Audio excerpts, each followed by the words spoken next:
No, today po is not an ordinary day.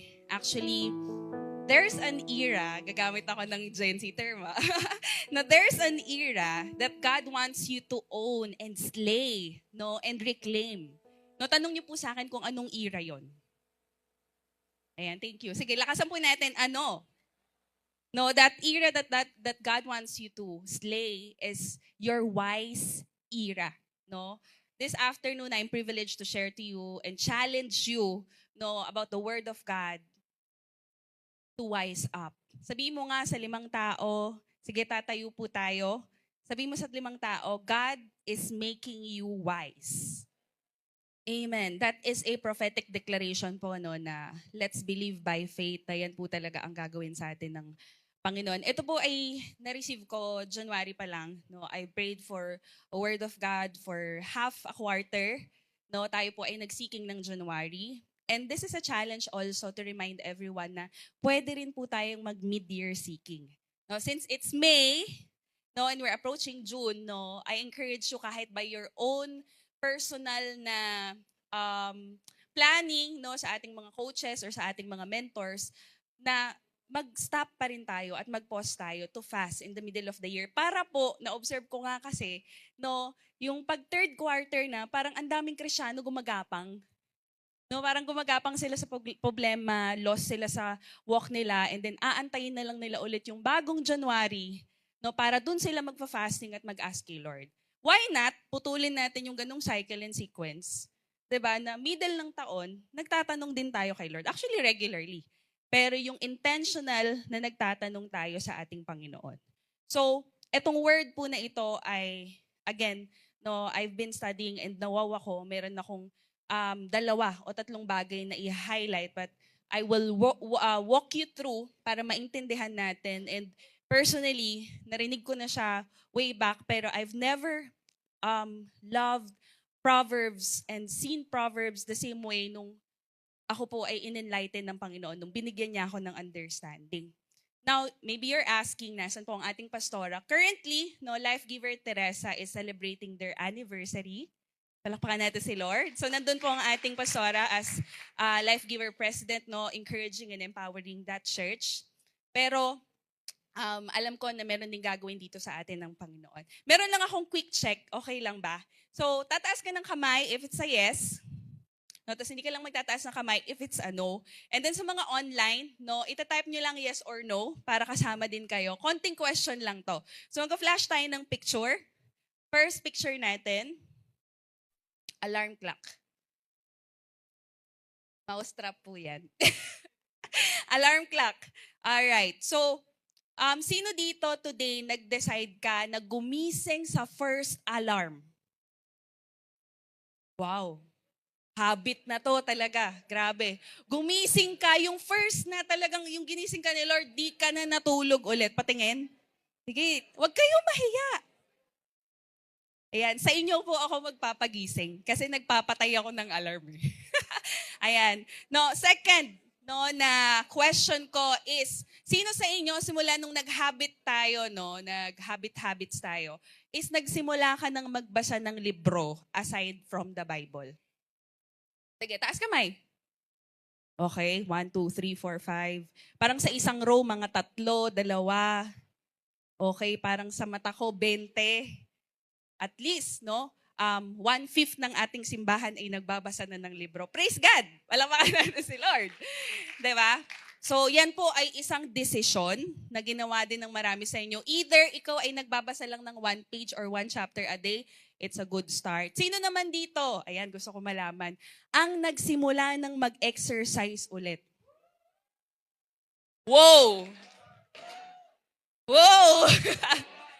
Wow! Pwede ba mag-sample dito? Para ano lang, medyo meron lang tayong exercise lang. Meron, taas kamay. Ako din po, promise. Kasi syempre, if we wanna do our purpose and calling sa Panginoon, medyo mag-aayos din po talaga tayo. So why am I asking these questions, no? Every day, alam niyo po ba, an average person makes around 35,000 decisions. So that is about 2,000 decision kada isang oras. So ito po ay from the moment na ikaw ay gumising and then hanggang sa ikaw ay natulog. Now, a big number of this, maybe natanong mo, grabe, ganun ako kagaling magdesisyon, ang dami naman, libo. 'Di ba? Marami po sa desisyon na yun, regular decisions lang. No, ito ay habits that you built, no, or yung muscle memories natin, reaction, responses, regular mannerism, no, yan ay mga nakasanayan na lang ng katawan mo na hindi mo na minsan, consciously na talagang yung pinagtutuunan mo ng pansin kasi nagagawa na lang siya ng katawan natin. But if we will narrow down, no, alam ko na maraming nagsimula sa habits, pagpatuloy nyo lang po yan, medyo ibang decision making yung pupuntahan natin. So these are decisions that God wants us to wise up. Again, na mas claim mo ang wise era mo, no, areas that people either make good or bad decisions na either it's crucial, high impact, or crossroads. What do I mean by this? These are just my terminologies para lang manarrow down natin. So una, crucial, ito yung mga decision making na pwede kang mapahamak, no, pwede kang mawala or masira, no? Decisions that can lead you to sin, that can lead you to do wrongful actions or rebel against our Lord, no? So in short, ito yung mga bagay na pag ginawa mo ay in basic principle, costly. Pangalawa, high impact. Ibig sabihin, these are decisions that will make tremendous change that will affect you and the people around you. Marami po ang blinded dito, but the Bible is clear. When you make decisions, may mga tao na maaapektuhan, no? Most of the time, sa mga decisions natin. Maraming tao kasi, ang tingin nila, my life, my rules. Alright, buhay ko to, hanggat wala ko naapakan na tao, ako ang masusunod sa buhay ko. Now, most of the time, these people are either, wag naman nating i-bash, no? Hindi lang sila aware, no? They are ignorant or hindi enough yung knowledge nila na, ay, meron pala akong matatamaan dito. Or, carelessly irresponsible of the lack of accountability na they have to compensate din isang araw. So, pwede itong mag-reflect sa mga relationships. So, either sa mga counsels natin, sa mga tropa, or even sa ating datu. Good to note, no, pagdating sa bagay ng pagdedesisyon is, tanungin mo si Lord, hanggang saan ba gusto ni Lord na maging accountable ka, no, sa mga decision making mo? Ano ba ang purpose ni Lord sa mga relationships na binigay niya sa atin? No, bakit ba ikaw ay may magulang? Diba? Bakit ikaw ay nasa isang life group, may mentor ka, bakit ka may pastor, bakit ka may boss, diba? Bakit merong mga authorities din around us or even mga best friends around us? No, sino ba dapat sila sa buhay natin? Because by basic principle, good decisions, listen to this, are a gift. Nakaka-bless po siya ng ibang tao. Another is crossroads decisions. Ito yung mga decision making natin na should I go or should I not go? No, is it a yes or is it a no? Magpupush ba ako? Hindi. Lilipad ba ako ng bansa o hindi? Papasukin ko ba tong opportunity na to o hindi? Now, take note. Hindi po lahat ng opportunity galing kay Lord. Amen. At the onset, wala pong direct damage yung mga alok sa atin ng mundong ito. But eventually, paano nyo siya mapapansin na hindi siya will ni Lord? No, you will become ineffective, number one, and you will be unfruitful sa calling mo sa buhay. Especially about career, about business, about finance, and even about sa ating pag-aaral. Lahat ng pinapasok po natin na I call big decisions. Very important sa ating mga kabataan, ask counsel. And even kahit po tayong matatanda na, kailangan po ay tayo ay nagpapa-coach. Kwento ko lang, nung kaka-start ko lang po, no, nag-try po ako magpa-strength coaching. No, under kay Coach Val. So different pa to dun sa gaganapin natin by May 30. So sa mga sa mga mentors, 'di ba? Enroll po tayo diyan. Meron tayong graduates. Touch Campus Basic Counseling graduates ay makapag-enroll po doon sa Coaching the Coach, with Coach Val. Ako po personally, no, I really love learning, no, and I really love being mentored. Natinry ko po siya. Sobrang kakaibang experience kaysa dun sa counseling. It's a different thing. It's about future. Pero masaya siya. No, maganda, nagpapa-coach pa rin tayo or nagpapaturo pa rin tayo. No, especially, meron din naman tayong pastor. No, meron din tayong pastor na pwede nating lapitan na magpatulong din. Ngayon, the question is, why wise up? Because poor decisions lead to delay and derailment. Once na magkamali ka ng desisyon, it may take years for you to get back on track, time, and path. No, diretso ang will ni Lord. Pag nagkamali ka ng desisyon, ang tagal po ng iikutan mo, makabalik ka lang ulit sa calling mo sa ating Panginoon. Kaya sa youth, taas kamay. Diba? Gen Z revival, let it cook. Amen?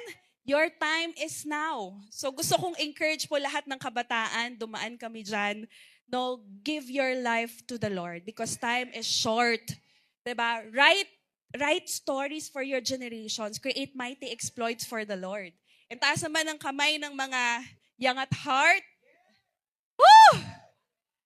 Woo! Praise God. Nasa ibang bracket na ako. Alright? Masakit naman po aminin, hindi na po tayo pabata. Ibig sabihin, konti na lang po ang window time natin para tayo ay magkamali.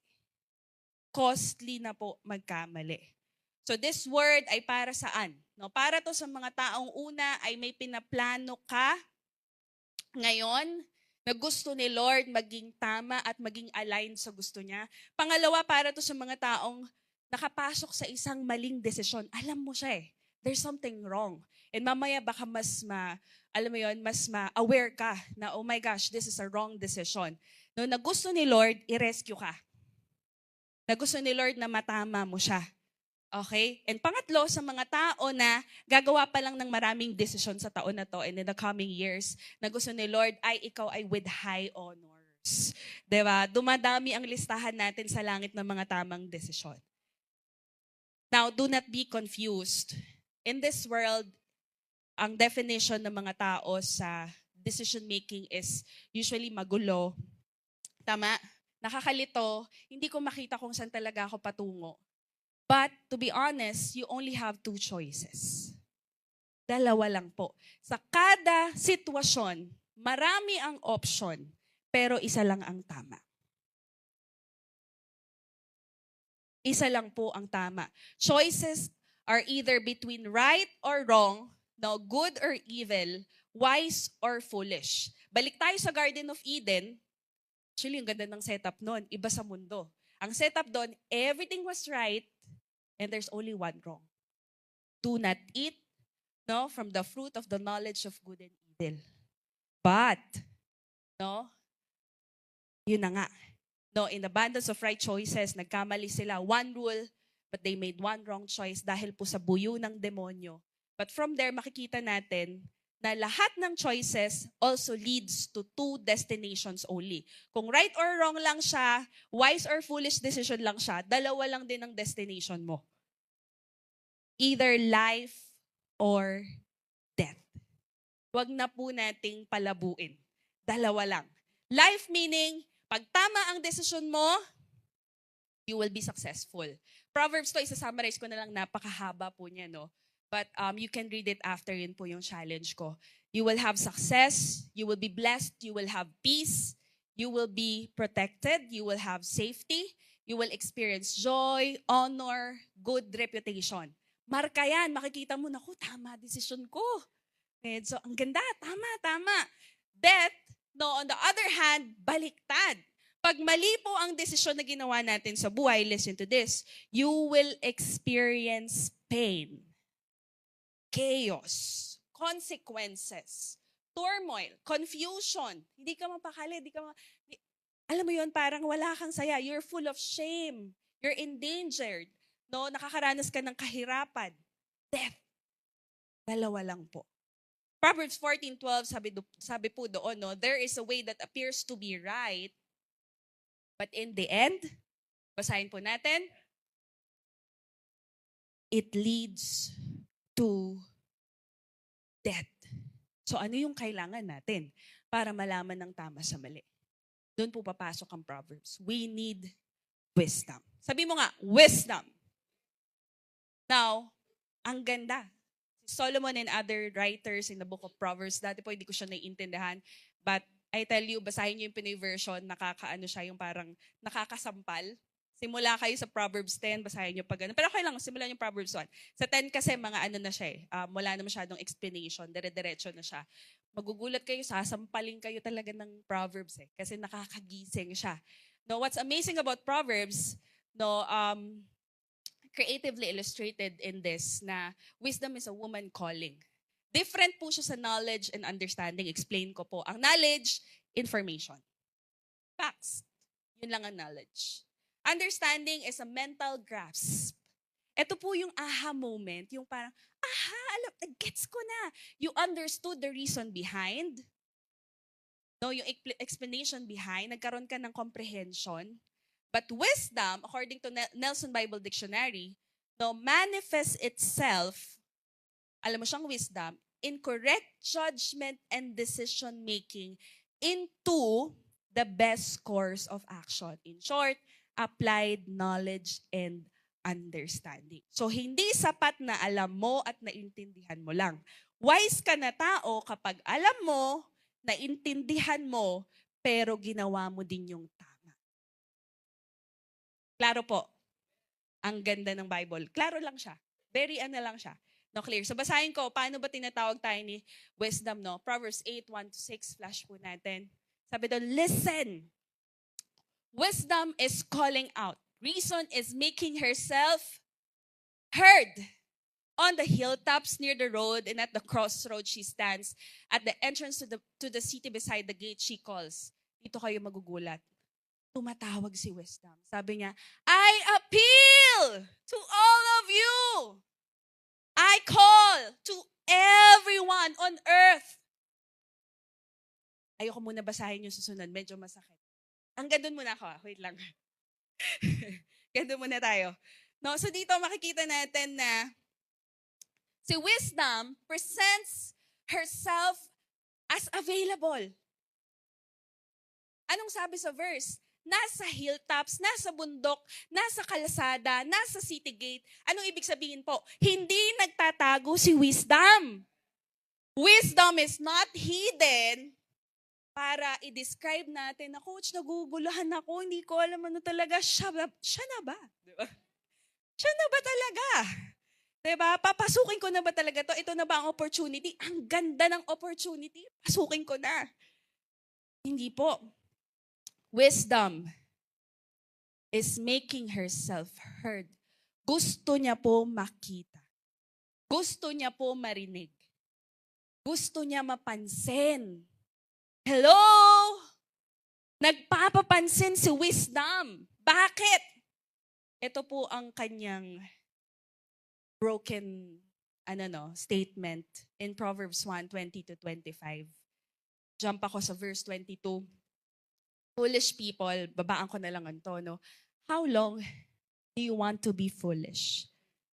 How long will you enjoy making fun of knowledge? Will you never learn? Listen, when I reprimand you, I will give you good advice and share my knowledge with you. Ito yung hurt ni wisdom sa atin. Sabi niya, I have been calling you, inviting you to come. But you would not listen. You paid no attention to me. You have ignored all my advice and have not been willing to let me correct you. In Tagalog, sinasabi ni wisdom, nakailang tawag ako sa'yo, pero hindi kayo nakikinig. Si wisdom ba talaga ang hindi mahanap o tayo ang hindi nakikinig? Tayo ba talaga ang nalilito o malinaw lang talaga ang lahat? Sinasabi sa verse na to na binaliwala daw po natin ang mga pangaral ni wisdom. Posible na yung sagot na hinahanap mo, narinig mo na, pero hindi mo pinakinggan. And sabi ni wisdom, unwilling kayo magpa-correct. You are resisting.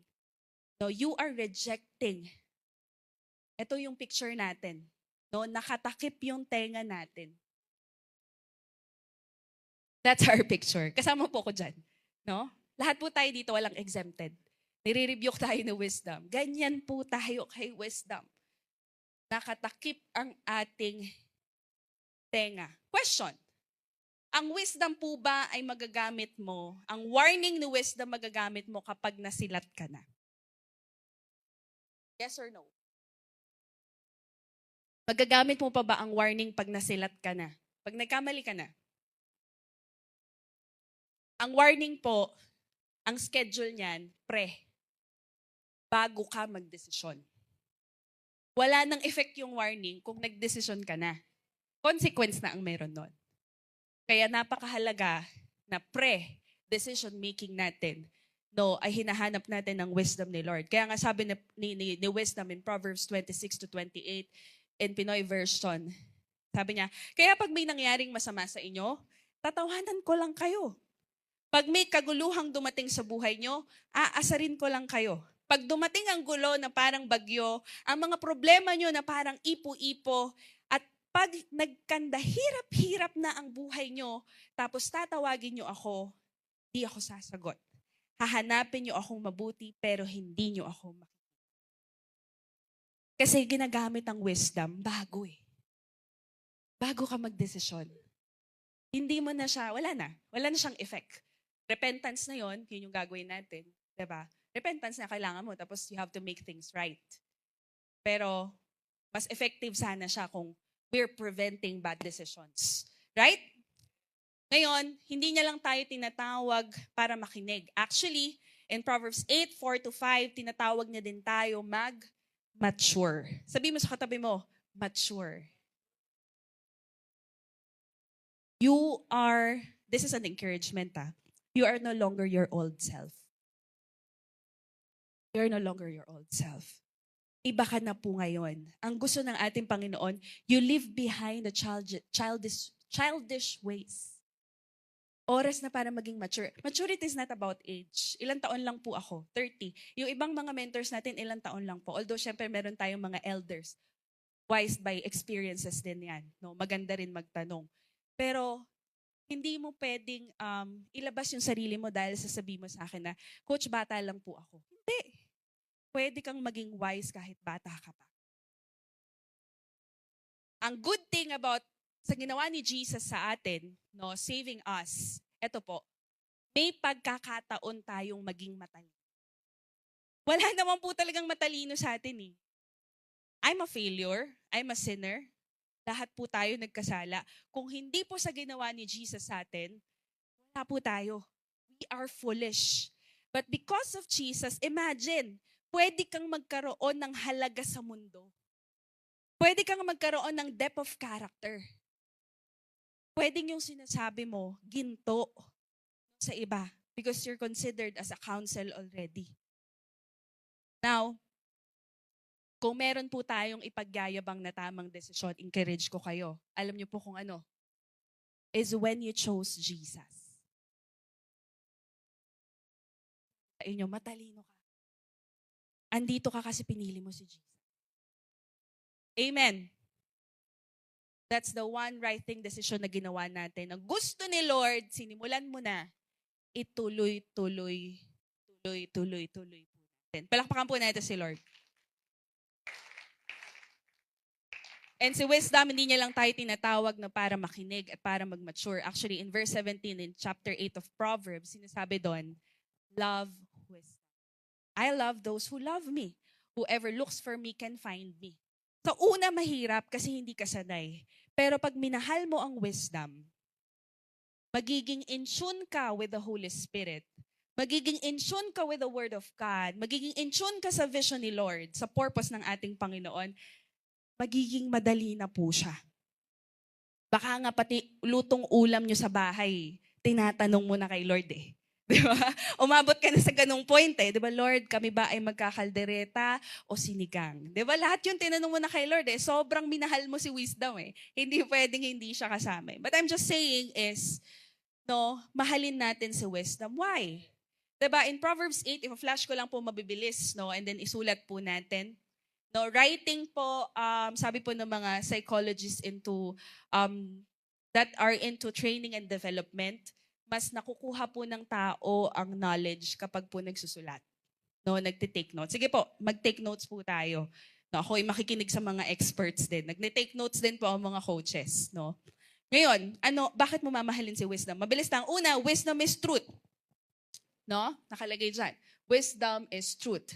No, it is right, reliable, trusted siya, at kapag tama siya, nakakapagbigay siya ng kapayapaan sa atin. Pangalawa, wisdom brings clarity. It will never mislead you. Wisdom will never confuse you. Actually, when you read Proverbs, it's so straightforward, no? Na walang one verse lang, sasabihin niya sa'yo, tama, mali. Di ba? Ganun lang siya. Tama, mali. Tama, mali. Tama, mali. Ganun lang po ang Proverbs. Gawin po nating exercise yan, no? Na kahit one verse a day ng Proverbs ay magbasa po tayo after this preaching. Game po ba kayo doon? Pangatlo, wisdom is precious. Sabi niya, choose my instruction instead of silver. Choose knowledge rather than the finest gold. I am wisdom and I am better than jewels. Diba? Ang ganda. No, mahalaga si wisdom. Kaya gusto ng Panginoon, pahalagahan po natin si wisdom. At pag pinapahalagahan mo ang isang bagay, pinipili mo siya. Kaya basic principle ulit, no, na pwede kong mabigay po sa inyo. Kapag hindi mo tinanong, huwag mo itutuloy. Pag hindi ka nagtanong sa Lord, Amen! Tumina. Amen! Diba? Pang-apat, no, wisdom directs us to life. Yan. Sa mga kings, sa mga rulers, no, sa mga nag-govern, yan, sila ang nag-guide, no, how to create cities and everything. No, pang-lima, wisdom honors the Lord. Verse 11.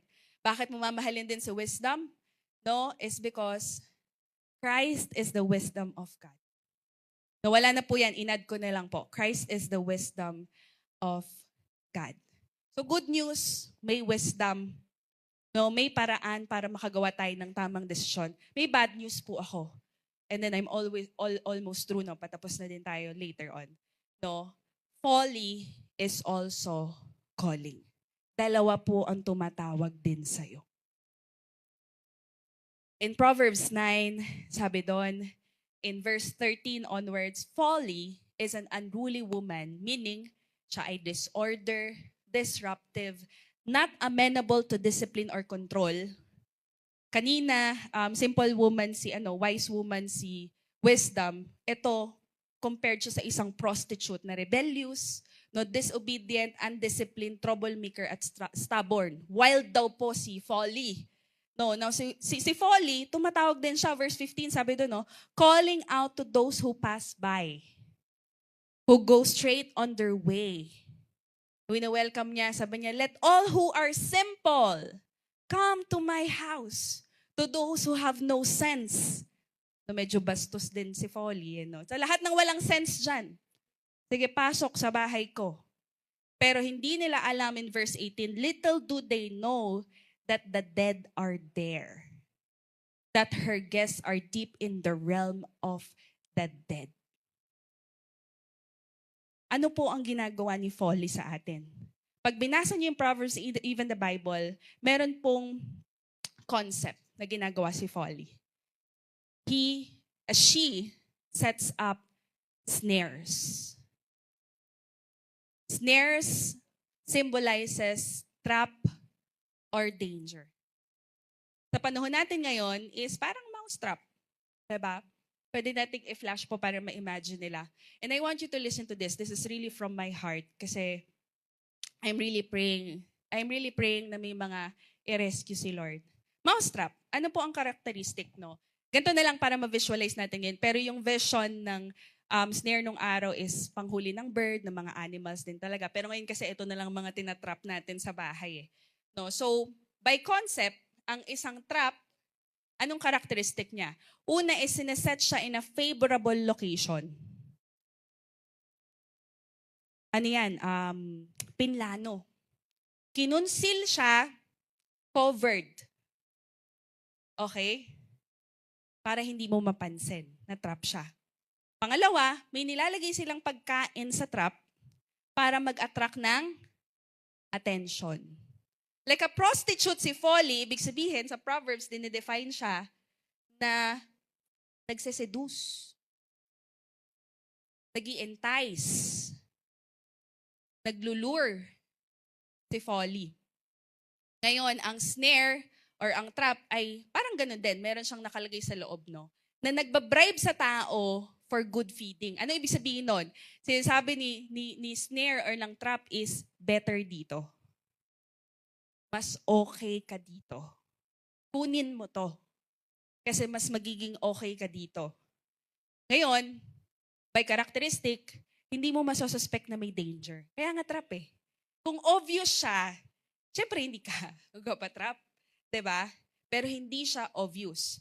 Now, may papakita po ko sa inyong illustration, yung will of God. Now, ang will of God is portrayed siya as if nasa loob siya ng circle. Yan yung will of God. Kapag nasa will of God ng isang tao, anong meron? Meron siyang covering, may protection, blessing, peace, everything, life. No, okay ka dyan pag nasa loob ka ng will of God. Good thing also, you're protected. Hindi ka ma-harm ng demonyo. Like nung nangyari sa mga Israelites, nung tinatry silang i-curse ni Balaam, hindi sila ma-curse eh. Yung curse na to turn into blessing. Pasok sila sa circle. Now, ano ang picture ng trap no, na in-enlighten sa akin ng Panginoon? Ang trap po, hindi kanya kaya talagang saktan if hindi ka lalapit or hindi ka kakagat. So, positioned ang trap just right outside the will of God. Pakinig po. Just right outside the will of God. Ngayon, ang trap po ay configured specifically for you. Lahat po tayo may ganyan na. Specifically configured for you on the areas of your heart na unsurrendered sa Panginoon. The desires in your heart na hindi mo sinasubmit sa ating Panginoon, yun na yun yung setup ng trap. Kaya yung ilan sa inyo, di ba kayo nagtataka, bakit paulit-ulit? Diba? Bakit paulit-ulit? Ito lagi yung napapasok ko. Ba't lagi akong dito napupunta? Bakit? Kasi halata po tayo. Yung mga areas natin na unsurrendered, yan po yung mga bagay na nagko-complain tayo sa Panginoon. Obvious po tayo. Yan yung mga bagay na, alam mo yun, nagmamaktol ka eh. Rebelling ka against the Lord eh. Ayaw mo siyang gawin. Ngayon, nag-o-observe ang demonyo, hindi niya nakikita yung nasa utak mo, pero ino-observe ka niya, okay. Ayaw nito magpa-mentor. Okay. Gusto nito yumaman lang. Okay. Ito, kaya niyang iwan yung call niya kay Lord para sa isang babae. So, the enemy will set up, configure exact specifications of your desire. And set it up just around the will of God. Tas, anong characteristic ng trap or ng snare? It will lure you like a prostitute. It will entice you. Diba? Hanggang sa nagtatanong ka na, hanggang sa nakukonfuse ka na, hanggang sa nalilito ka na, hanggang sa may ilan, hinain na yung trap. At kain na sila. Hello? Very important principle po na maintindihan natin because sa book of Proverbs, marami siyang type of traps. No? The Bible is full of traps and pits, no, na concept. About 90 times na banggit itong bagay na ito. Either fear of man is also a trap. Meron ding snare of death. May snare of the fowler. No, maraming kind of snare. Pero ang alam ko lang, it's against you para malabas ka sa will ng Panginoon. Kasi ano mangyayari para makapunta ka sa trap? Aapak ka eh. Palabas. Kahit sabihin mong kalahati pa yan eh. Diba? Nag-touch ka pa rin eh. Paano yung tinuloy mo nang lumabas ka sa will ni Lord? Wala ka na. You're no longer under protection. That's the reason why dalawa lang ang destination, marami nakakaranas ng result ng wrong decisions which is death. Marami ang nakakaranas ng shame. Marami nakakaranas na magulo yung buhay nila para silang cursed. No, nakakaranas sila ng maraming pains and struggles. This is not to condemn, again. This is to rescue you. Pag may awareness, meron pong way out. Amen. pwedeng magkaroon tayo ng way out. Kasi kung desire pala ang problema, sabi sa Proverbs 4:23, no wonder sinabi doon, above all else, guard your heart. For everything you do flows from it. When you look at the original term of heart, it's a seat of appetites.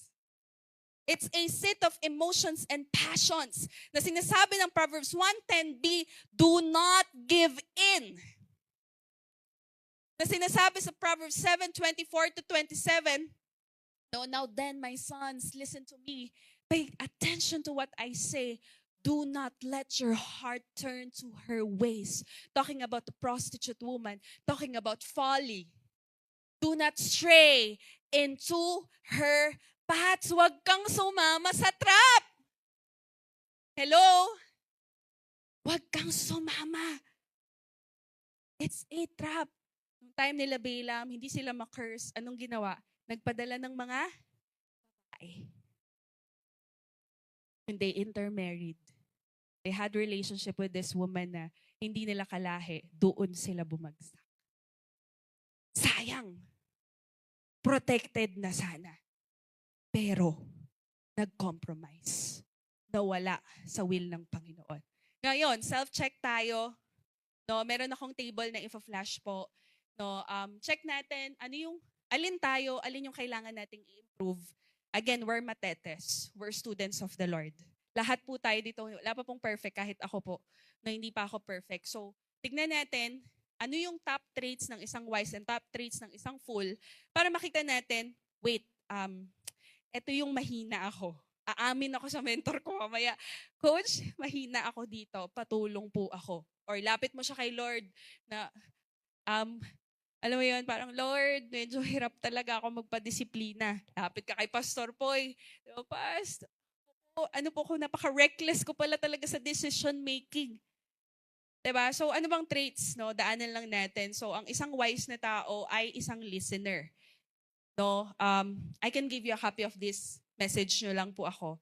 But for the sake of the time, no, direct na ako dun sa nakuha natin sa Proverbs. So, listener meaning, a wise person accepts instruction. They seek knowledge. They would even seek advice, no, or counsel. They enjoy wisdom. They walk with the wise. Yan ang isang wise na tao. Ang isa namang hindi wise na tao or fool ay talker. They love to listen to themselves. Kaya sabi sa Proverbs 1:7b, no, fools despise wisdom and instruction. Hindi nila tinatanggap yan. Normally, ang isang fool na tao, they rely on their own. They reject or ignore instructions or guidance. Wala silang need for any advice. Ang isang wise na tao, pangalawa, loves discipline. No? Hindi, malalaman mong mahal niya yung disiplina kasi hindi lang siya nagpapatama. Nagre-respond siya sa correction. Kahit sa magulang po. No, sa head of the family, nagre-respond ka sa correction. Pag sinabing ganito, gawin natin. Diba? That's love's discipline. Pero ang isang taong fool hates correction. Hindi yan nagpaparebuke. Proverbs 9:8a, do not rebuke mockers or they will hate you. Offensive sa kanila ang correction. Okay pa kayo? No, pangatlo, no, ang wise na tao ay patient. Para mas magets natin, punta tayo kay fool. Ang isang fool na tao ay reckless. Reckless meaning they act without thinking about the consequences or they lack concern for danger. And they are also described as careless or imprudent. In short, rushed. Pasok ng pasok. No, nang hindi nagtatanong. Hindi po sila maingat. They are mostly gullible. Madali po silang maloko. No, they cannot, alam mo yun, they jump or enter into agreements agad or commitments or grab opportunities agad without thinking. No, hindi nila sinisit in yung pwedeng mga arrangement nito. So yan po ang isang fool na tao. Check lang po natin kung saan tayo. No, pang-apat is, ang isang wise na tao hates evil. Paano mo malalaman? Proverbs 15:21, makikita natin doon, they walk and stay in the right path. Doon lang sila. Hindi sila lalayo doon. Actually, ang wise na tao, they avoid wicked paths. Pag alam nilang delikado, hindi po sila didikit dyan. Unlike fools, alright, they cling with evil. In Proverbs 1:16, sinabi doon, their feet is rushed into evil. They always go the wrong way. Pag sinabi mong mali, doon sila pupunta. Doon sila pupunta sa kabilang daan talaga. They walk on troublesome paths. They pursue elusive dreams. They are wanderers. Yan ang description sa Proverbs. Panglima, no, tignan natin. Ito naman maganda sa wise. No, kapag ikaw na-develop mo na yan, again, no, naging mature ka na isang Kristiyano, you will lead others to life. Alam mo, bonus, magiging counsel ka. Lalapitan ka ng tao, ikaw na yung tinatanong. Anong tingin niyo po? Diba? You lead others to life. On the contrary, a fool lead people astray. They cause division, they cause strife, they cause chaos and quarrels. They stir up conflict. Kasi nga hindi nagpapatama. So medyo, kung paano yung description ni Folly na rebellious, medyo ganun si fool. Now, I declare, wala po niyan dito. Lahat po tayo magpapaayos. Amen. Now, as I end, ito po ang challenge ng Panginoon.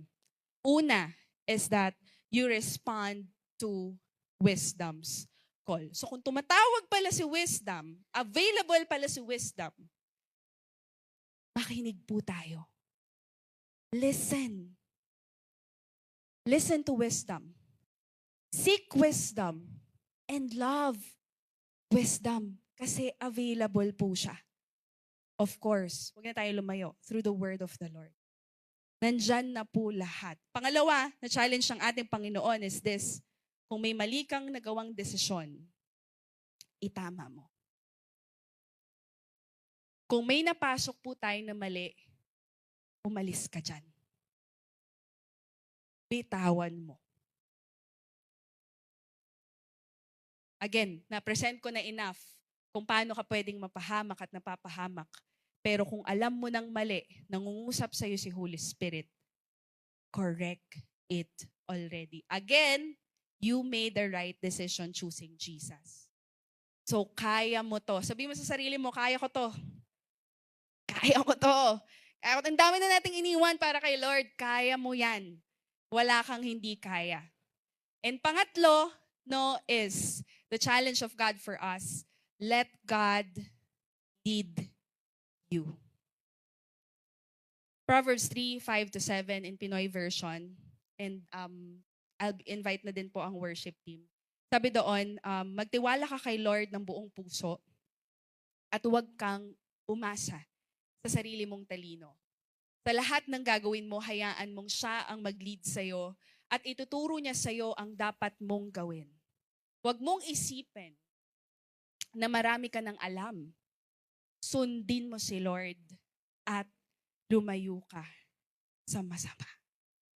Isn't that beautiful? Palakpakan natin si Lord sa word niya. If hihimayin pa natin yan before we pray, sinasabi dito, be in the right position. No, huwag kang umasa sa sarili mong talino, sa sarili mong capacity. Naranasan ko na yan, experience. No, marami ka ng knowledge about dyan. Huwag po tayong umasa dyan. Ang totoong matalino, humble. Pangalawa na makikita natin dito, letting God lead you, is trust in the Lord. No, may tip po ako sa inyo. No? Challenge mo yung decision mo. Kunyari, nag-decision ka ngayon, may i-decide ka. Challenge mo yung sarili mo. Ask mo yung sarili mo nitong mga tanong na to. This is something I practiced also. Tanong mo, if talaga nagtitiwala ako kay Lord, ito ba ay mas magiging Christ-like ako? Will this decision please and honor my Lord? Will this bless the people around me? Naka-ask na ba ako ng counsel? Diba? What does my wise counsel say then? Maapektuhan ba nito yung relationship at devotion ko sa aking Panginoon? Does it align, no, with God's overall calling and purpose in my life? Meron po akong painting.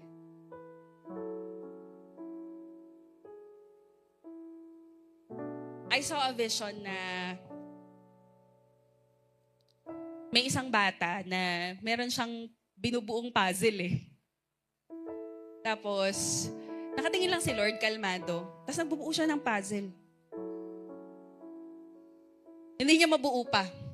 Pero nakatingin lang si Lord, kalmado siya. Tapos I asked the Lord, Lord, anong meron sa vision na yun? And the Lord impressed to me through that vision na yung mga puzzle pieces na yon is like yung mga bagay na nadidiscover mo unti-unti sa buhay mo. About who you are. About who God created you to be. About your passions. About who God is. Maraming nireveal sa'yo si Lord eh. Alam mo may calling ka. May pinakita sa yung vision sa family. Para siyang ganon, puzzle pieces.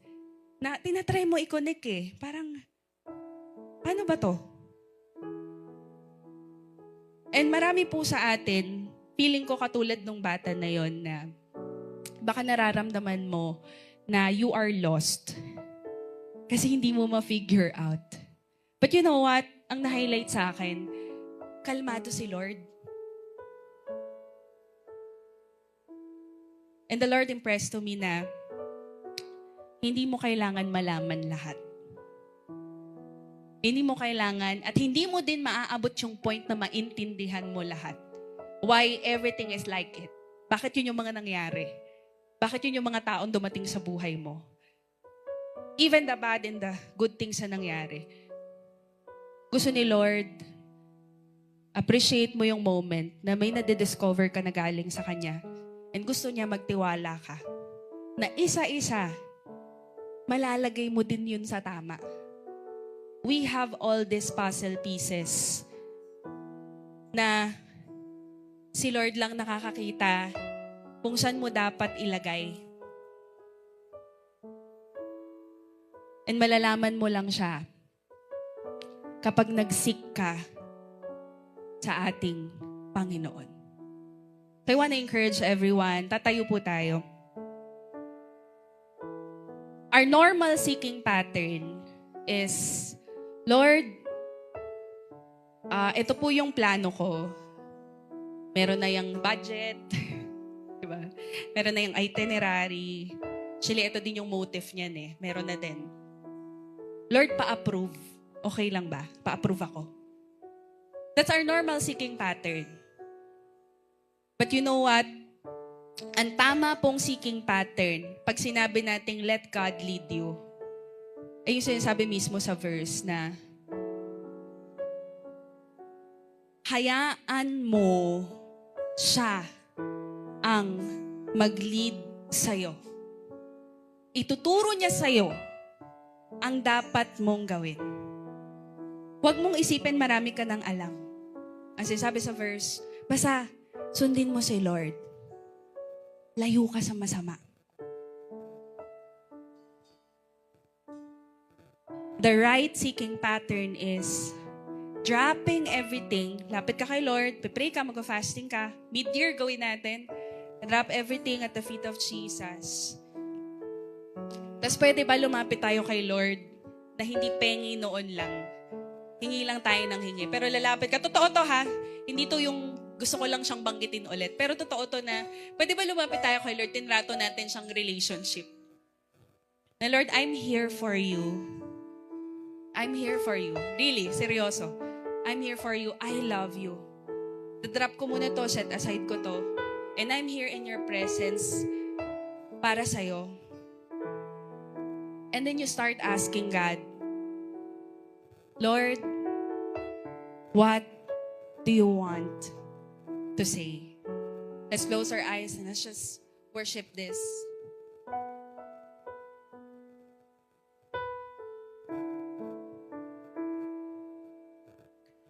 More than a nice melody,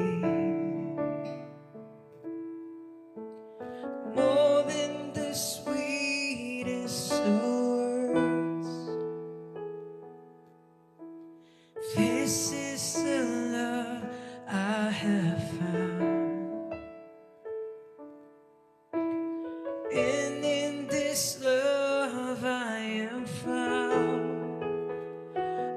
just want you, Jesus.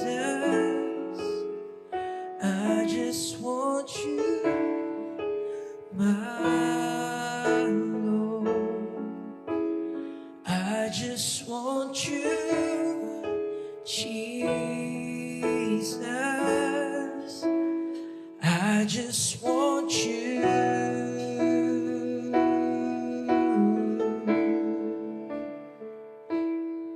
Jesus, we're coming to your presence right now to tell you,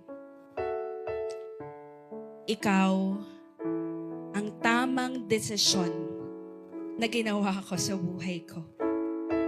Tinama mo lahat ng mali ko, lahat ng kasalanang nagawa ko, lahat ng kahihiyan na pinasok namin sa buhay namin. Binago niyo po ang direksyon ng buhay namin. And we owe it to you, Lord Jesus, na nilagay mo kami sa tamang path. And right now, you are reminding my brothers and sisters in faith, at one point of your life, naging matapang ka na piliin si Jesus. Choices are not just about choosing right or wrong. It's not just about being wise or fool. It's not about life or death lang. To be honest, choices is about Jesus versus Satan. It's about Jesus over this world.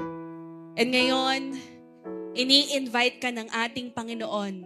Nasa likuran ka man, nasa online, Jesus is inviting you and telling you, choose me again. Want me more again than this world. Give God another more decision. Come on. Bigay mo sa Panginoon ng isa pang desisyon na sasabihin mo sa Kanya, Lord, pinipili kita. I choose you over my future. I choose you over my desires. I choose you more than money. I choose you over every opportunity. I choose you over than my work. Come on. If the Lord is leading you to kneel down, you can kneel down before His presence. And sabihin mo sa Kanya, Panginoon, mahal kita. You are my greatest possession. You are my lot. Lord God, you are my portion. And God is challenging you right now. Desire Jesus. Desire the Word. Desire to serve God and please God again. Desire being in the will of God again. Tell Jesus with all your heart, we will worship the Lord. Nasasabihin mo sa Panginoon, Lord, hindi ko kaya na mawala ka. Hindi ko kaya malayo sa'yo. Hindi ko kaya, Lord God, na ipagpalit ka sa kahit ano sa mundong ito. Because I want you, Jesus. As you choose Jesus, gusto ko maging matapang ka ulit.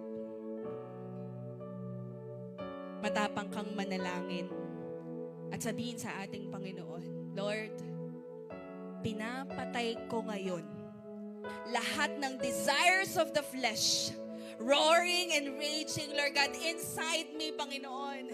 Every reasoning, every excuses, every arguments, every proving of point, Panginoon. Lord, alisin mo lahat ng desires na hindi galing sa'yo because it cost me my life. It cost me my relationship with you. It cost me my service for you, God. It cost me my passion for you. It cost me my calling.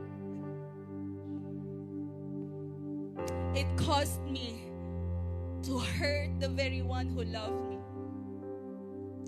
And right now, in the name of Jesus, sabay-sabay tayong mananalangin.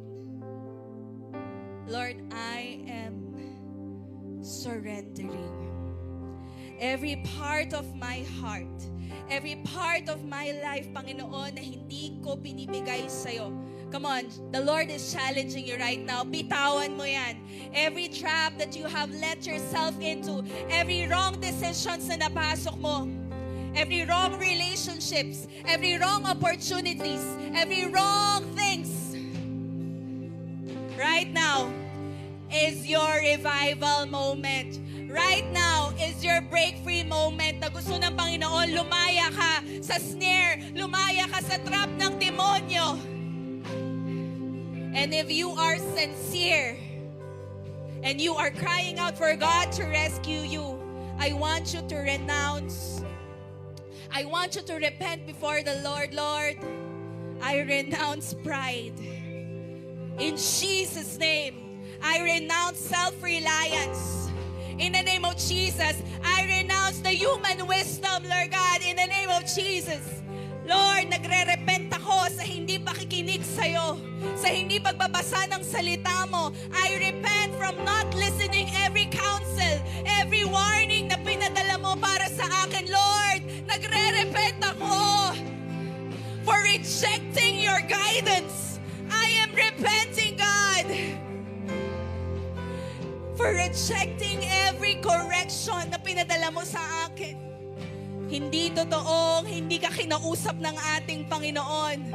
And so right now, I am breaking every confusion in the air in the name of Jesus. Every deception in the name of Jesus. Lord, you are making visions clear again. Pinapakita sa'yo ni Lord, clear visions in the name of Jesus. You know who you are. You know who God called you to be. You know who you are. Oh,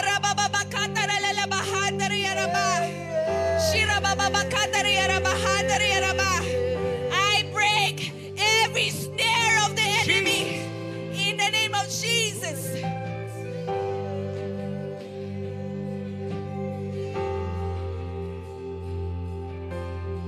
The Lord is delighted sa mga tao na nagpapakumbaba, na lumalapit sa Kanya. Lord, nagkamali ako. The Lord is delighted to see you back, choosing Him again,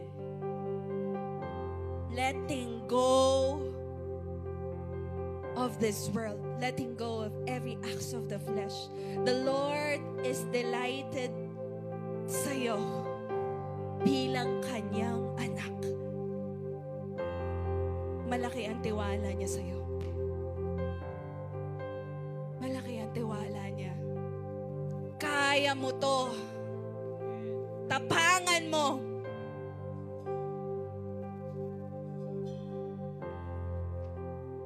And we will ask for a miracle right now.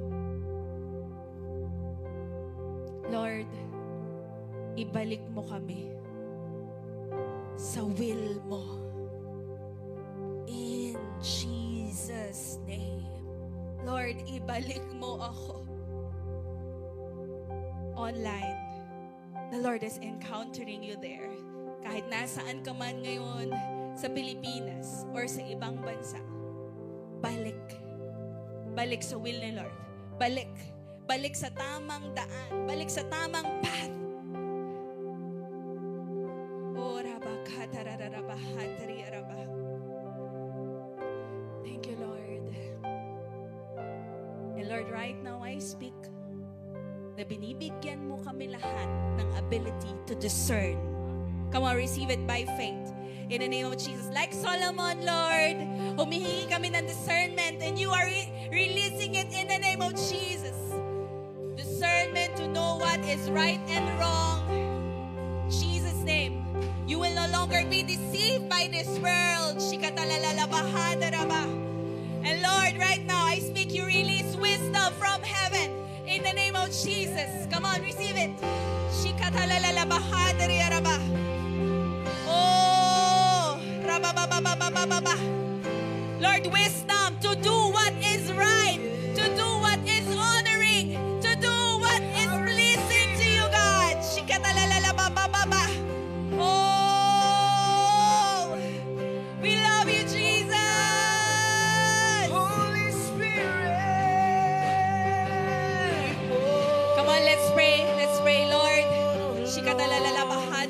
Papa Lord, inaalay namin lahat ng plano namin, Lord God, sa paanan mo in the name of Jesus. Lahat ng plano sa pag-aaral, lahat ng plano sa pamilya, Panginoon. We will start seeking you once again. Hindi kami mag-jump, Panginoon, to any decisions. Not yet, Lord God, but this year, this mid-year, Panginoon, mag-aayuno kami ulit. Come on, commit to the Lord. I will fast. I will fast. I will seek the Lord. I will pray to the Lord. At hindi ako gagalaw, Panginoon, nang hindi ka naririnig. Clearly. In Jesus' name. Salamat po, tatayo ka. Papalakpakan natin ang ating Panginoon. Sabi mo sa katabi mo, wise up!